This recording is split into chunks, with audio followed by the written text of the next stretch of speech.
যখন রামিসার বডি থেকে তার মাথাটা দুখণ্ডিত ছিল, আসলে ওইটা দেখার সাহস আমার হয়ে ওঠেনি। আপনারা জানেন জুলাই গণ অভ্যুত্থানে অসংখ্য মা বাবার সন্তান হারিয়েছে।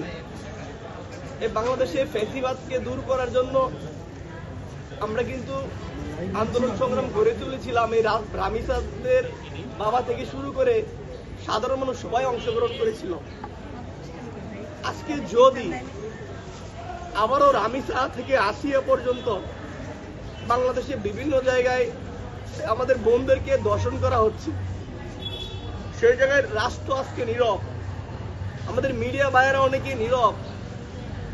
আমরা দেখি যে যাদের দর্শন হয়, যেগুলো ভাইরাল হয়, সেগুলোর জন্য 2 দিন 4 দিন মিডিয়াতে কথা বলা হয়, তারপরে কিন্তু একটা ইস্যুর কারণে সেটা তলিয়ে যায়। আমরা চাই না এই ধরনের ঘটনা আগামীতে ঘটুক। আমরা রাষ্ট্রের কাছে দাবি জানাই, এই দর্শনে রামিসা কে যে নির্মমভাবে হত্যা করা হয়েছে, বাংলাদেশে 1 থেকে 10 বছর বয়সী প্রায় 4 কোটি শিশু আছে। তাদের কসম করে বলছি, রামিসা হত্যার বিচার না নিয়ে আমরা এবার আর ঘরে ফিরবো না।